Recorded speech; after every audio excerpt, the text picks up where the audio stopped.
clip we filmed. Not really.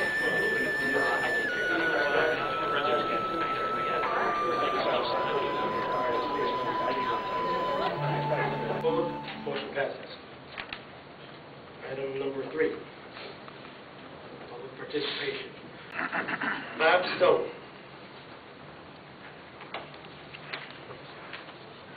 Name and address for the record, please. Yes, hi. My name's Bob Stone. And I'm a Bristol voter and an elected member of the Democratic Town Committee. I'm here to speak tonight on the issue of the mayoral succession. First, I would like to say here that we are all hoping for our ward's recovery and timely return. It's unfortunate that the issue I'm bringing up has to be debated, but it seems to me there's some gray areas.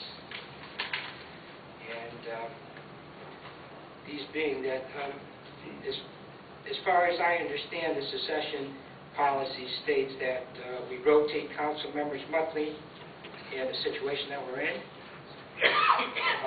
On the other hand, the charter, again, as I understand it, says that only the mayor can appoint the acting mayor. So in these regards, my questions here are just the gray areas. Does this mean that the succession is broken once an acting mayor is in place, and or that the acting mayor can reappoint himself? I'm not clear on these points. Our board, again, unfortunately, can't be here to speak for himself tonight, but I read that his intention was to install Kate Matthews as the acting mayor tonight, and I think we should respect our intention. So I don't understand the decision by Councilman Cockayne and with the backing of the chairs from the town committees. Like I said, I'm a member of one of the town committees, and I don't believe that my town chairman is speaking for the whole committee. And I don't understand that how these few people's appointment trumped the attention of the voters for our board. And so that's my concerns, and that's why I'm speaking here tonight. The Chair, you have a prepared statement to make? Go right ahead.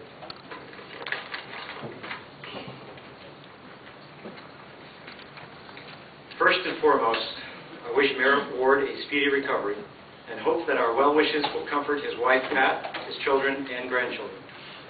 We enter into the political process to become elected officials. Once elected, we begin to govern by the provisions of the city charter, due process, and what's in the best interest of its citizens. In the week prior to Mayor Ward's unfortunate accident, he forwarded the agenda and appointment list for tonight's council meeting, a practice that is always followed to allow council input prior to finalization with the city. That way, it can be posted in time to comply with state statute. On Saturday, December 4th, our city clerk received notification from the mayor confirming that the agenda and appointments were finalized. Our town clerk, Teresa Pack, believes that this communication is the mayor's last known official act of office prior to his medical emergency. For those who have not witnessed or worked with our town clerk, Teresa, I will attest to her integrity and passion for due process and her expert, nonpartisan advice. This is why she could never be accused of partisanship.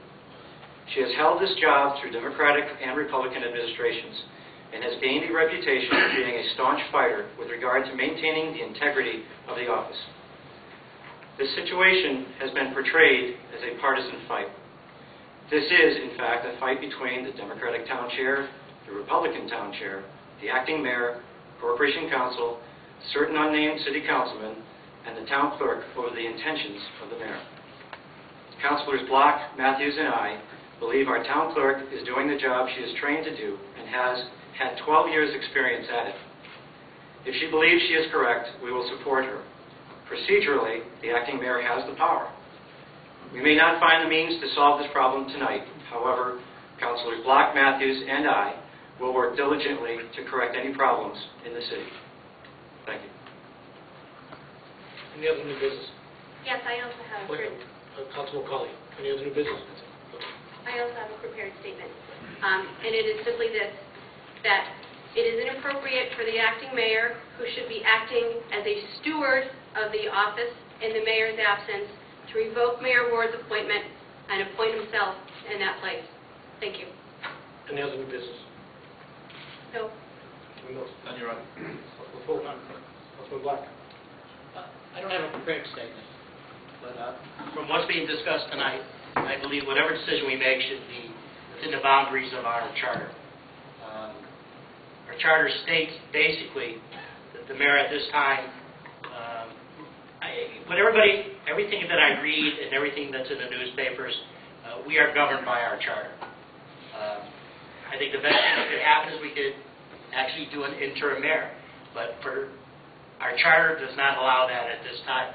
Our charter only says we can do a new interim mayor once the position is vacated.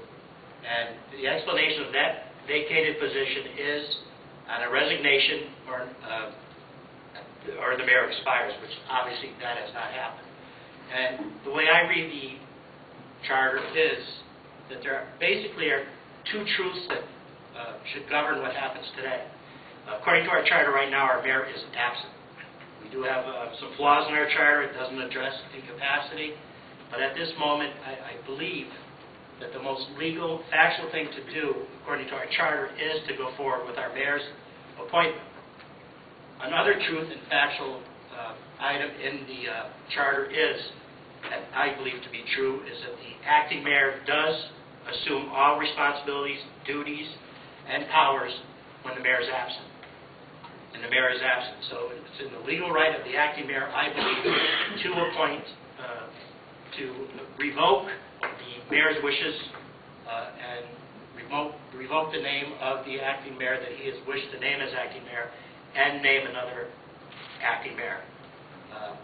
I think the question is whether or not he can name himself as acting mayor.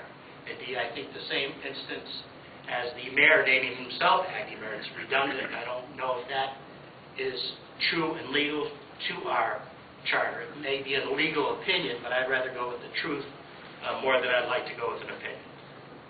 Thank you. Any other new business? Councilman Black. No. And I have no new business. Number 9, resignations.